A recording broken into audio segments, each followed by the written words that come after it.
These gorgeous leading men could have married any stunning actress in Hollywood, but they deliberately chose ugly wives instead. And the calculated reasons behind these shocking decisions reveal the dark business side of Golden Age romance. We'll expose how Cary Grant married a plain heiress for money, why Robert Taylor was ordered to marry his wife by the studio, and the tragic reason James Stewart bought himself an instant family. But first, Gary Cooper. Gary Cooper, the American stoic who sought stability, not siren song.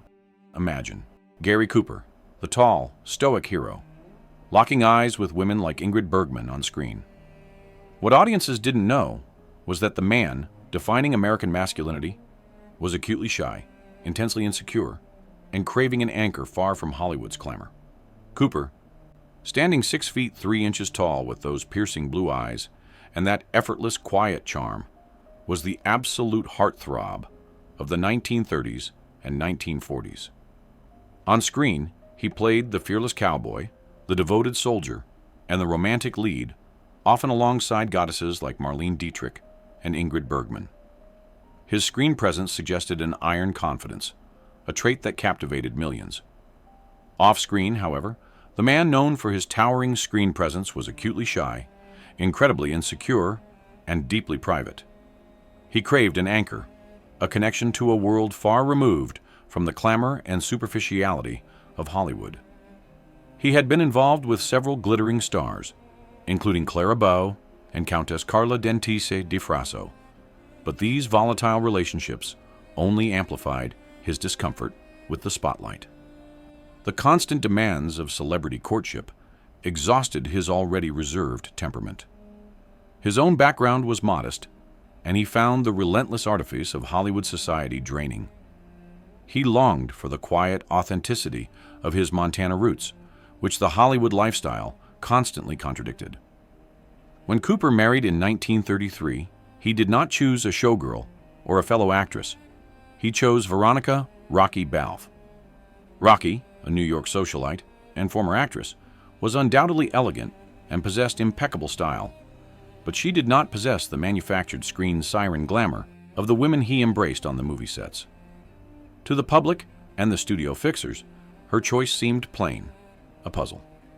Yet, Cooper's decision was the most strategic one he could have made for his persona. Rocky was Catholic, socially prominent, and known for her fierce independence. She was a link to the respected, elite society of the East Coast, far from the Hollywood factories. This background was essential, offering him validation from a world that valued legacy over box office receipts. Her lineage provided a shield of established respectability, a quality no amount of Hollywood fame could replicate. This established social standing made her immune to the typical pressures and temptations Hollywood starlets faced. Her lack of career ambition in film was precisely the reassurance Cooper needed that she was marrying the man, not the star. She brought with her an air of untouchable class and respectability that instantly solidified Cooper's public image as a man of substance and tradition. This was not a whirlwind movie set romance. It was a profound anchoring. Her non-Hollywood grounding was exactly what the shy, anxious star needed to balance the demands of his fame. Rocky provided a fortress against the constant pressures, allowing Cooper to retreat into a private, guarded life that contrasted beautifully with his public adventures. The couple's famous ranch in Brentwood served as this vital, dignified escape hatch. This sanctuary was where Cooper truly felt safe and free from prying eyes. In this controlled environment, Cooper could shed his public persona and manage his intense anxieties. While Cooper did struggle with temptation and affairs throughout their decades-long marriage, most notably with Patricia Neal, Rocky remained his fiercely loyal wife, a constant, unmoving presence. It was Rocky who imposed the rules of their private world, rules that Cooper felt obligated to follow. She was fiercely protective of their daughter, Maria, and created a strict boundary between the home and the studio's demands. She provided the necessary foundation that protected his wholesome image, ensuring that the stoic hero of High Noon remained the morally upright figure the American audience expected. Her choice over a screen goddess was the choice for emotional structure, for dignity, and ultimately, for the preservation of one of Hollywood's most valuable personas. It was a choice for survival in the business of glamour. Clark Gable, the king who bought his crown and married his lender. If Cooper was the symbol of the American man, Clark Gable was the king, and yet his road to the throne was paved with a purely transactional romance. Before he became the charming rogue of Gone with the Wind, Gable was an unknown, struggling actor in the late 1920s, years away from his iconic mustache and dashing image. He was awkward, broke, and desperately needed a professional overhaul. His financial and career breakthrough came not through a talent scout, but through his marriage to Maria Franklin, a wealthy Houston socialite who preferred to be called Lady Rhea. Rhea was 17 years older than Gable, a professional acting coach, and certainly lacked the sensual allure of his future co-stars like Jean Harlow or Lana Turner. The marriage, which took place in 1930, was a quid pro quo, a professional arrangement disguised as affection. Gable desperately needed to refine his rough edges, and Rhea was perfectly positioned to be his personal Pygmalion. She saw the raw potential in the handsome actor and was willing to invest heavily to mold him into a leading man.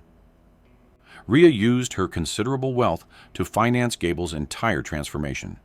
She paid for his much-needed dental surgery, invested in his stage wardrobe, introduced him to powerful people in the industry, and mentored his acting technique.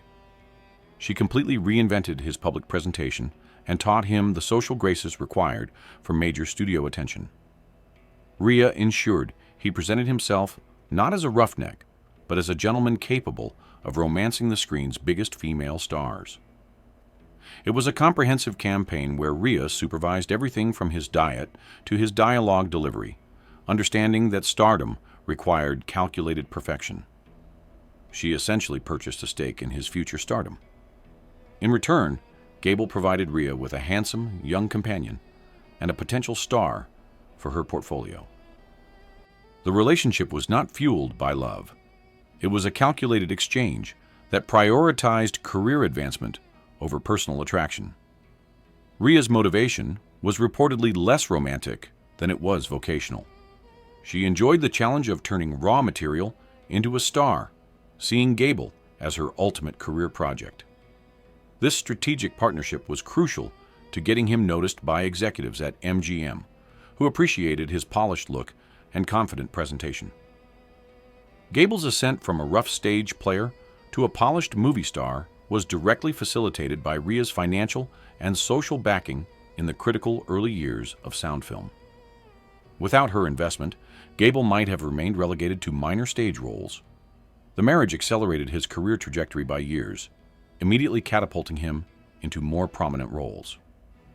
The expediency of this financial and professional arrangement proved invaluable as the studio system cemented its control over talent.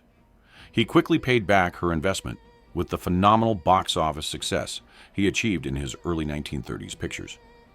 His initial large paycheck from The Easiest Way was considered a direct return on her substantial investment in his appearance and training.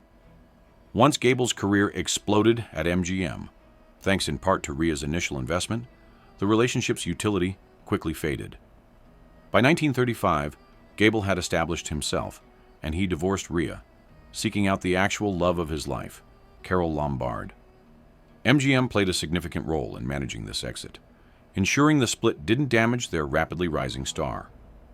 The studio, needing their king to be available for a high-profile, glamorous remarriage, ensured the divorce settlement was quietly handled and kept out of the worst gossip columns. However, the Rhea marriage remains a stark lesson.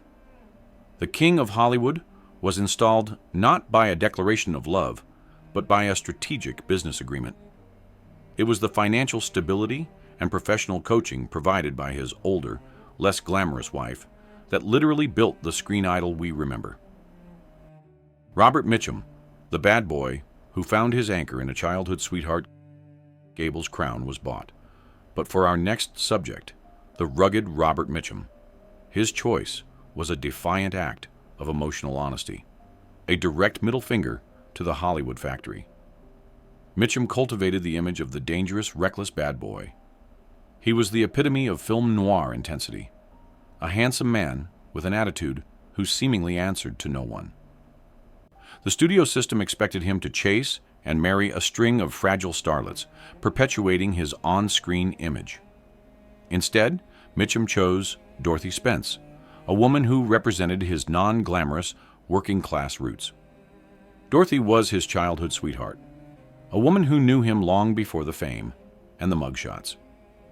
They first met when he was just 14 years old, and their relationship remained a constant throughout his chaotic young adulthood. Dorothy had a grounding influence that predated his fame, seeing past the manufactured intensity. She offered him a sense of normalcy that was completely unobtainable through any Hollywood romance. She was a non-actress, non-glamorous, and fiercely private, preferring their quiet life in California to the public spectacle of Hollywood. Dorothy had witnessed the darkest and most volatile sides of Mitchum during his troubled youth, creating a bond of mutual understanding that Hollywood couldn't break. She knew the man beneath the troubled youth and the screen persona, offering unconditional acceptance.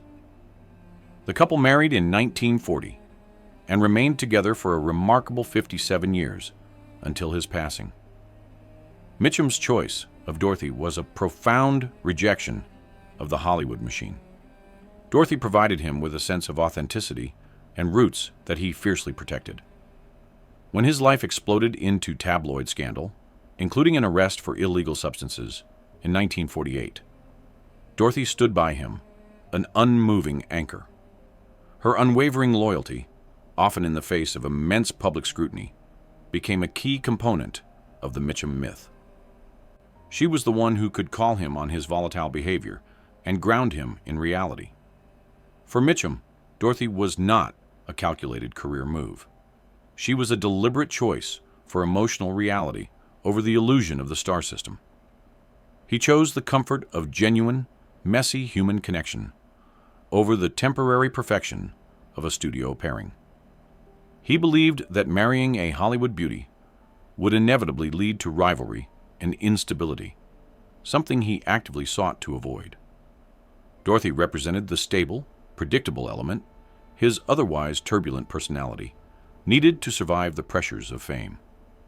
She was a port in the constant storm of his celebrity, never demanding that he conform to a public ideal.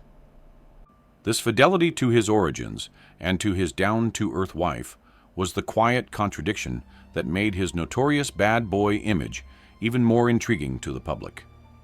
Their durability made them an unusual, enduring legend in a town built on temporary illusions. James Stewart, the bachelor who purchased an instant family. For the ultimate American icon, James Stewart, the reasons for his choice were less about rebellion and more about finally securing the normalcy he craved. Stewart was America's quintessential boy next door, tall, gangly, and utterly charming, the perfect example of unassuming masculinity in films like It's a Wonderful Life. Yet well into his 40s, Stewart remained Hollywood's most eligible and seemingly unattainable bachelor. His image was defined by an awkward, endearing shyness, but behind the scenes, friends knew he yearned for a conventional home life and children. The studio carefully cultivated his perennial bachelor image, but the reality was that Stewart felt incomplete.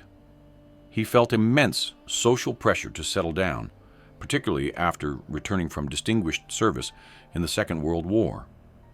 He carried a deep sense of duty and sought a spouse who could help him immediately fulfill that role of stable family patriarch. The shock of his late marriage in 1949 was compounded by the identity of his bride, Gloria Hattrick McLean. Gloria was a former model and successful businesswoman, elegant in her own right, but she was divorced and already the mother of 2 sons. She was not a glittering young actress. She was a mature woman who came with an instant family. Stewart had previously had many failed courtships with starlets who couldn't handle his introversion. Gloria's maturity was a relief. Her experience as a mother and her independence meant she was not intimidated by his celebrity or demanding a glamorous lifestyle. At 41, Stewart felt time was running out, and Gloria offered the quickest path to achieving the domestic fulfillment he valued so highly. Stewart's choice of Gloria and the instant domesticity she provided was a public and profound declaration of stability. He did not marry for passion or a spotlight partner. He married for structure. His adoption of her 2 young boys and the subsequent birth of their twin daughters cemented his transformation into the ideal American family man, a role he played with complete sincerity off-screen. He dedicated himself fully to the role of father, finding immense gratification in the domestic quietness of their home. Gloria was the practical solution to his yearning for a family. She provided the immediate, comfortable reality that he had been too shy or perhaps too intimidated to build from scratch. This immediate domesticity relieved him of the pressure of a traditional courtship while instantly achieving the family status he valued. Stewart chose the ready-made security of an established home over the risk and uncertainty of a Hollywood courtship. His choice allowed him to finally leave the bachelor persona behind and settle into the quiet, fulfilling domestic life he had dreamt of. The public embraced this narrative, seeing it as proof that even a movie star could prioritize simple, enduring values. Fred Astaire, the dance master who married. Outside the spotlight, from rugged icons to the epitome of grace. Fred Astaire, the most elegant man in Hollywood, stepped off the dance floor to choose a partner who offered him quiet sanctuary. Astaire's on-screen partners, Ginger Rogers, Rita Hayworth, Sid Charisse, were goddesses of movement and classic beauty, perfectly matched to his suave elegance. The public assumed that the master of romance would choose a woman of similar theatricality. But in 1933, Astaire married Phyllis Potter, a divorced Boston socialite. Phyllis was certainly attractive and witty, but she was not a dancer or an actress, and she deliberately shunned the spotlight. She held the distinction of being the first non-performer he married, setting her apart from his professional life. Her profile was utterly different from the bombshells Astaire twirled across the silver screen. This choice was deeply strategic for Astaire's soul, if not his image. Phyllis was his connection to the real world, his most honest critic, and his emotional refuge. He often felt immense pressure to maintain his image as the perfect, effortless dancer. The public expectation of his perfection was a heavy burden, and Phyllis's practical nature helped alleviate that stress. Phyllis provided the necessary grounding, a non-professional comfort that had nothing to do with tap shoes or musical timing. She helped him separate the meticulous perfection of his career from the necessary imperfection of genuine life. Phyllis reportedly would tell him his dancing was sloppy if she genuinely thought so, providing the necessary honesty missing from his studio entourage. This rare critical voice was something Astaire treasured, as it ensured he never succumbed to pure vanity. She provided the emotional safety necessary for a perfectionist to relax and be truly vulnerable. The tragedy of their relationship was its early end. Phyllis passed away from lung illness in 1954, leaving Astaire devastated. However, the years they shared were marked by a profound, non-Hollywood closeness.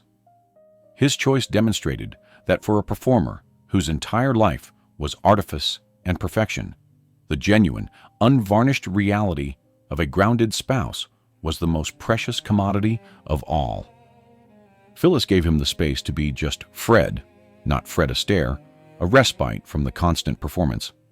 He often referred to her as the best thing that ever happened to him, valuing her quiet strength above all. Their shared home became a true retreat, dedicated to gardening and other quiet pursuits far from the studio limelight. Phyllis provided the emotional stability that allowed Astaire to continue achieving artistic greatness in his demanding profession. We have explored the choices of 5 of Hollywood's greatest gentlemen, all seeking anchors, normalcy, or professional aid over the allure of glamour. These 5 stories, however, are just the beginning of Hollywood's complex romantic history. If you're finding this deeper look at the Golden Age compelling, please take a moment to subscribe to Golden Age Files. We release weekly explorations into the true lives of the icons who built Hollywood's dreams, and your subscription helps us continue revealing the fascinating humanity behind the perfection. Bing Crosby, America's Cooner, and the tragedy behind his perfect family. Now, let's explore a secret tragedy that was protected by millions of smiles.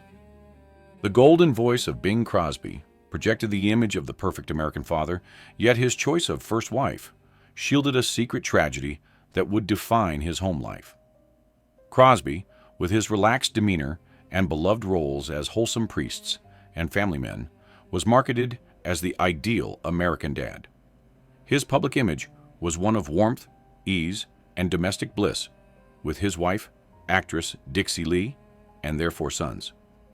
However, the choice of Dixie Lee, who was an actress but quickly retreated from her career to become a wife and mother, masked a profound struggle. Dixie Lee found it impossible to cope with the pressures of Hollywood and the expectations of being Mrs. Bing Crosby, turning to excessive consumption of alcohol. The transition from her own brief career to being solely Mrs. Crosby in the unforgiving spotlight was isolating. The contrast between Crosby's public persona and his private reality was devastating. His son Gary later revealed the emotional distance and harsh discipline he and his brothers endured, painting a much darker picture of the Crosby home life. Dixie Lee's struggle with alcoholism became the family secret that had to be furiously protected by the Crosby and Paramount publicity teams, lest it shatter the wholesome going my way image of the star. The studio actively managed the narrative, often issuing statements that attributed her lengthy absences from public view to vague illnesses. The need to present an untroubled Catholic family was paramount to Crosby's appeal, making the secrecy an essential business decision. The public relations machine ensured that the narrative of a devoted wife and mother remained intact, despite Dixie's increasing incapacitation. The family resided in an estate that served as a private prison, keeping the messy reality concealed from the Catholic and conservative fan base. The studio frequently denied rumors of Dixie's health issues, insisting she was simply focused on her children. Crosby's choice of a wife who was willing to prioritize his career and fade into the background was initially strategic, but the resulting private misery cost the family dearly. While audiences saw the cheerful, whistling father, the reality behind their carefully posed family portraits was filled with pain and guarded silence. Her early passage in 1952, at age 41, was a private tragedy that confirmed the high price paid for maintaining such a pristine, fabricated public image. The lasting trauma on his children, evidenced by later memoirs, highlighted the true cost of that facade. Cary Grant, the transactional husband and the world's richest, plainest bride. If the Golden Age had a blueprint for a calculated marriage, it belonged to the peerless Cary Grant, whose alliance with a world-famous heiress raised eyebrows across the globe. Cary Grant was, without question, the pinnacle of screen elegance and charm. He was the man every woman wanted and every man wanted to be. Yet, among his 5 marriages, none was more scrutinized than his union with Barbara Hutton, the Woolworth heiress. Hutton was the Woolworth heiress, and though fabulously rich, she was known in the press as the poor little rich girl, consistently described as plain and perpetually unlucky in love, a stunning contrast to the ultimate male elegance of Grant. She was not a screen goddess, but a social commodity.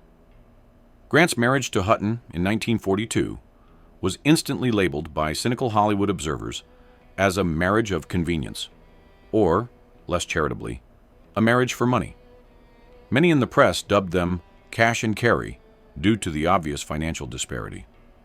Grant fiercely defended the union, insisting it was based on love and a shared, profound sadness. He claimed they were 2 deeply lonely people who found solace in each other's isolation. Grant emphasized that their mutual understanding of the pressures of fame formed the basis of their bond, deflecting from the wealth disparity. He often spoke of their shared vulnerability, a theme that played well to the public's desire for Hollywood authenticity. He reportedly took only $1 from the settlement when they divorced in 1945, perhaps to dispel the rumors. Grant's choice was strategic because it added an unexpected layer of social gravity to his life. By marrying a woman who possessed immense, established wealth, he cemented his status outside the acting factory. He chose a partner who possessed a form of power, financial power, that eclipsed Hollywood's manufactured fame, a stability he desperately needed. This alliance, though brief, allowed him to negotiate his financial terms with studios from a position of enhanced personal security and independence. He had grown weary of the insecurity that came with relying solely on acting contracts and sought a financial cushion against the whims of the industry. The public, however, never quite forgave the perceived gold-digging aspect, illustrating the risks involved when the most handsome man in the world marries the plainest, richest woman. The sheer magnitude of Hutton's fortune ensured the public would never view the marriage as one based purely on affection. Despite his efforts, the transactional nature of the union remained a permanent shadow over Grant's image. Gregory Peck, the classic gentleman who chose a Parisian intellect. Returning to the gentleman, Gregory Peck, the embodiment of integrity, made a choice that signaled a profound rejection of the superficial Hollywood standard. Peck was famously handsome, known for playing roles of immense moral fortitude and dignity, such as Atticus Finch. His public life was expected to match his moral screen image. In 1955, after a turbulent first marriage ended, Peck married Veronique Pisani, a French journalist. Veronique was intelligent, cultured, and highly respected in European society, but she consciously avoided the manufactured glamour of American cinema queens. She provided a sophistication rooted in intellectualism, a far cry from the studio-groomed image. Their courtship began when she interviewed him for a French newspaper in 1953. The marriage that followed was one of deep, mutual respect and intellectual connection. Peck's choice of a European intellectual signaled that he was a man of substance, not just surfaces. It solidified his image as a thoughtful, serious man whose interests extended beyond movie cameras and premieres. Their marriage successfully projected the image of a Hollywood star who valued serious culture and international affairs. Veronique provided a stable, cultured counterpoint to the madness of Hollywood. She ensured their home was focused on literature, politics, and family, creating a sanctuary that allowed Peck to maintain his dignity throughout his long career. Unlike starlet wives who might chase the spotlight, Veronique's commitment to journalism and serious pursuits reflected positively on Peck. Veronique was known for her philanthropic work and involvement in liberal causes, reinforcing Peck's persona as a man of conscience. She was actively involved in his advocacy efforts, giving depth to his off-screen identity. The relationship was noted for its privacy, something Peck valued deeply as a respite from fame. This choice was profoundly strategic for his persona. It helped him transcend the fleeting fame of his handsome face and solidify his reputation as a man of true moral gravity. He chose a partner who was a reflection of the integrity he constantly portrayed on screen. This partnership helped secure his image as Hollywood's conscience for decades. Henry Fonda, the reserved star who sought a society name and found tragedy. Henry Fonda was another towering talent who married for structure and connection to an established world, a decision that was destined for a devastating end. Fonda was the reserved, often emotionally distant leading man, famous for his stern integrity and quiet power. His second marriage, in 1937, was to Frances Ford Seymour. Frances was a wealthy Canadian socialite and the divorced mother of a daughter. She was seen as a solid, established presence, providing the reserved Fonda with an instant, acceptable family structure and an entry into high society. Frances's social connections were significant. opening doors for Fonda in elite circles outside the film industry. The marriage produced two children who would become famous actors themselves, Jane and Peter Fonda. Fonda was seen by many as marrying up socially, benefiting from Francis's aristocratic connections. This strategic elevation in social status was an important factor for the ambitious but notoriously introverted actor. While the union provided Fonda with the stability and connection to high society he desired, it was marked by his profound emotional distance and Francis's crippling mental health struggles. She reportedly felt neglected and overshadowed by Fonda's career and cold demeanor. The relationship ended in immense pain when Fonda filed for divorce in 1950, just 3 months before Francis took her own life, in a New York psychiatric hospital. The scandal and the devastating family trauma were huge, shattering the veneer of the quiet, stable home life the star had worked so hard to maintain. Fonda's lack of public grief only intensified the public's shock and suspicion. His cold, unemotional response to the tragedy further fueled rumors about the dysfunction of their marriage. The public struggled to reconcile the gentle hero on screen with the emotionally unavailable husband revealed by the tragedy. Jane and Peter Fonda would later speak extensively about the legacy of this distance and the pain created by the forced facade. The divorce filing, which was public, added to the immense stress that led to the tragic outcome. The entire family suffered the consequences of the external pressures placed on the marriage, which was built on convenience rather than deep emotional intimacy. Fonda's strategic choice for social standing and structure ultimately failed, resulting in a public tragedy that haunted him and his children for the rest of their lives. Errol Flynn, the swashbuckler who demanded passion and chaos. Not all handsome stars sought stability. For the legendary womanizer, Errol Flynn, the goal was chaos and a partner who could match his infamous appetite for danger. Errol Flynn defined the swashbuckler persona, dashing, reckless, and perpetually engaging in off-screen adventures that often exceeded his on-screen roles. He was magnetically handsome and surrounded by beautiful women. His first marriage, in 1935, was to Lily Damita, a fiery, passionate French actress who was known for her temper and volatility. Damita was attractive, but her image was one of tempestuous chaos rather than the quiet glamour of a studio starlet. Flynn was drawn to her fierce, unpredictable personality, which mirrored his own private life. Flynn's choice was not strategic for stability, but strategic for excitement and defiance. Their marriage was notoriously explosive, marked by public fights, intense jealousy, and high drama that often spilled into the papers. Their fights became legendary in Hollywood circles, complete with accusations and public shouting matches.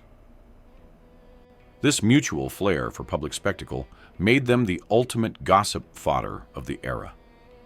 Damita refused to be the submissive wife, fighting him at every turn and challenging his dominant nature. This was exactly what the reckless Flynn needed, a partner who mirrored his own inner turmoil and love of danger. The marriage itself was a high-stakes, dramatic performance that relieved Flynn of the need to maintain a sober, conventional image. He preferred a wife who could match his drinking and partying, rather than one who demanded conformity. Their relationship ensured that Flynn's life remained perpetually interesting, distracting the public with marital drama, rather than focusing entirely on his professional escapades. The ongoing chaos became part of the Errol Flynn story in the press, normalizing his unconventional existence. Their divorce in 1942 was as sensational as their marriage, concluding a union that was chosen for its pure, dangerous energy, confirming that for some stars, the ugly choice is the one that guarantees the most passion and least peace. We have delved into the complex choices made by 10 of Hollywood's most handsome leading men, revealing a pattern of calculated marriages driven by need, structure, financing, or defiance. As we move into the final, and perhaps most shocking, 4 revelations. We invite you to share your thoughts. Please leave a comment below, letting us know which of these revelations about private life versus public image surprised you the most, and also tell us which Golden Age Hollywood topic you'd like us to cover next. Your comments drive our next documentary. Tyrone Power, the world's most beautiful man and the foreign stabilizer. Tyrone Power, frequently called the most beautiful man of his generation, had a secret life that mandated a very public, very stabilizing choice of wife to protect his image. Power's face was the epitome of romantic perfection, making him one of the highest paid and most adored stars of the 1940s. Yet the pressure to maintain this flawless, heterosexual romantic ideal was immense, especially given the persistent, unconfirmed rumors about his bisexuality. When Power married his first wife in 1939, he chose Annabella, a respected French actress. Annabella was 8 years older than Power, and known for her European sophistication and maturity, not for being a young, flashy Hollywood starlet. This choice was highly strategic. By marrying a woman who was a serious, established, and respected figure in European cinema, Power instantly lent his own image an air of gravitas and stability. Annabella's European stature elevated Power above the usual frivolous Hollywood pairings. The older, established European actress provided the exact kind of professional gravitas that the studio wanted for their beautiful but emotionally complex star. The marriage successfully countered the narrative of the irresponsible playboy that often attached itself to young male stars. Annabella's reputation in France added an element of international sophistication that Hollywood prized, making the union seem cosmopolitan and serious. Annabella provided a mature, dignified front that helped deflect questions about his private life and firmly established him as a serious, settled gentleman. Their relationship was a stabilizing force designed to counter the volatility of Hollywood and the potential scandal of his complex private world. Though the marriage ultimately did not survive the strains of his intense fame and travel, her presence during his peak years provided the perfect, sophisticated shield, allowing the world's most beautiful man to maintain his romantic image without question. The marriage successfully insulated him from much of the gossip that plagued other handsome male stars. Annabella's quiet support allowed Power to focus on his demanding career, maintaining the illusion of his perfect public life. Laurence Olivier, the great actor who used his first wife as a stepping stone. Before the incandescent love affair with Vivien Leigh, Laurence Olivier, a man destined for knighthood, had a first marriage that was less romance and more professional calculation. Olivier, considered one of the greatest stage and screen actors of all time, was famously handsome and ambitious. His first wife, Jill Esmond, whom he married in 1930, was a well-connected, successful English stage actress. At the time of their marriage, Esmond was the more famous and financially successful of the two. This choice was a strategic use of alliance. Esmond provided Olivier with immediate connections to influential theatrical circles, stability, and, perhaps most importantly, a respected society name to advance his still struggling career. Esmond's social mobility and family reputation were invaluable to the young, driven actor. She helped him navigate the complex social terrain of London's theater elite, which was critical for his early success. Esmond's own success provided crucial financial support during the beginning of their marriage, freeing Olivier to take career risks. She actively used her professional network to secure roles for him, demonstrating a clear career-oriented focus to the partnership. She was a key figure in managing his early career narrative and finances. As Esmond's star faded slightly and Olivier's career began its meteoric rise, their relationship cooled. The ultimate proof of the transactional nature came when Olivier fell deeply and irrevocably in love with the dazzling Vivien Leigh. Esmond, the strategic choice, was quickly and professionally discarded in favor of the beautiful magnetic co-star. This story offers a painful insight. For a star whose ambition knew no bounds, the initial ugly choice was the calculated foundation he needed. But once a true goddess arrived who matched his new stature, the foundation was ruthlessly broken. Esmond's professional sacrifice for Olivier was often forgotten in the drama of his second marriage. The quick disposal of his first wife underscored the ruthlessness of Olivier's ambition. The breakdown of the marriage was a clear indicator that the initial utility of the partnership had been exhausted. The emotional casualty of this career-first decision highlighted the cold, calculated nature of his early rise to fame. Marlon Brando, the anti-star, who married to defy the Hollywood machine. As the golden age began to crumble, the new breed of actors like Marlon Brando made choices that were less about studio demands and more about pure, explosive, and often destructive rebellion. Marlon Brando was the ultimate love interest, the magnetic embodiment of raw, method-fueled passion. He was expected to marry an established starlet or a European princess. The studios yearned for him to settle down with a proven commodity who would stabilize his wild public reputation. Instead, Brando married Anna Kashfi in 1957, a relatively unknown actress he met on the studio lot. Kashfi claimed to be of Indian descent, a background that, at the time, was outside the accepted WASP standards of Hollywood glamour. Brando seemed to choose her precisely because she was an outsider, rejecting the mainstream criteria for celebrity wives. This deliberate choice was consistent with Brando's lifelong need to buck the expectations of authority figures. He viewed the studio system's obsession with clean, predictable pairings as bourgeois and false, choosing his partners as an extension of his anti-establishment identity. Brando's choice was an act of defiance against the entire system, a statement that he would not conform to their rules of celebrity pairings. He chose a partner who was mysterious, non-mainstream, and somewhat volatile.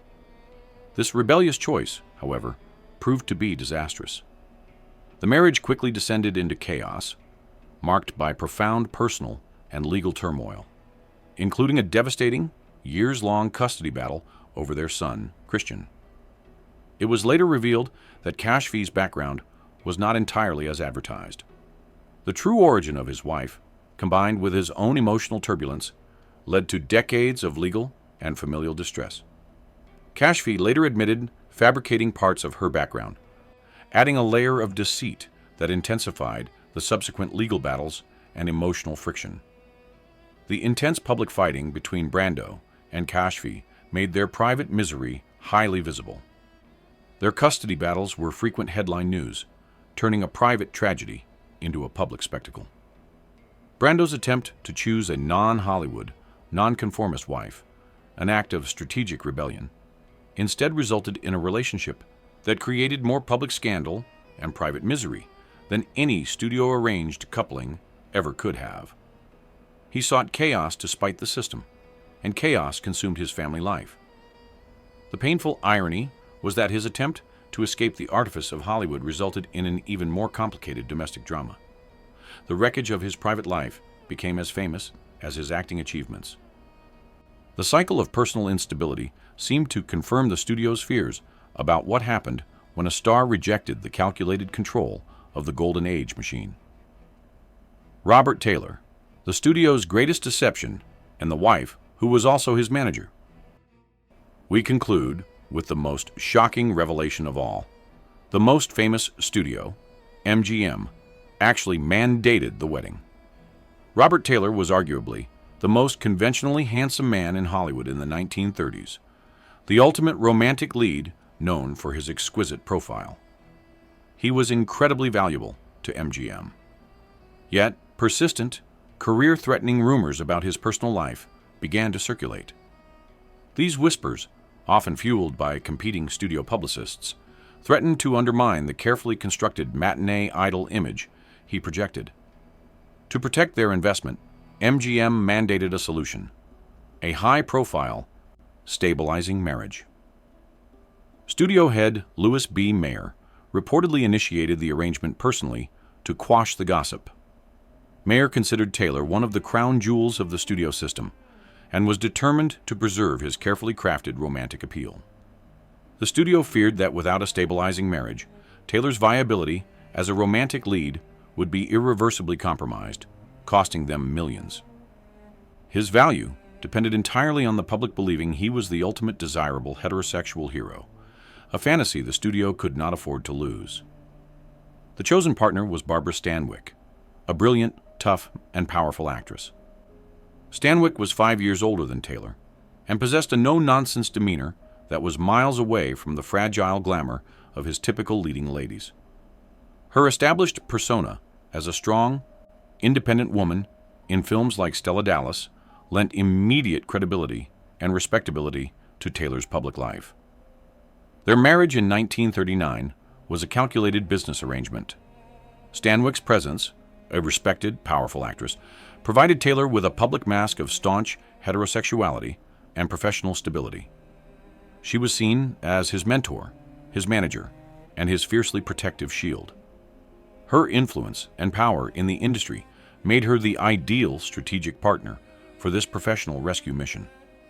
The arrangement included a carefully worded prenuptial agreement, underscoring the business nature of the union. This legal formality ensured that both parties were protected financially, recognizing the union as a professional enterprise first and foremost. This arrangement was a perfect example of Hollywood's iron-fisted control over its biggest assets, sacrificing personal autonomy for public perception. Their union was less a romance and more a functional partnership, providing Stanwyck with a handsome companion and Taylor with career security. The public relations narrative they maintained was one of deep, enduring affection, a masterful performance given the circumstances. It was the studio's greatest deception.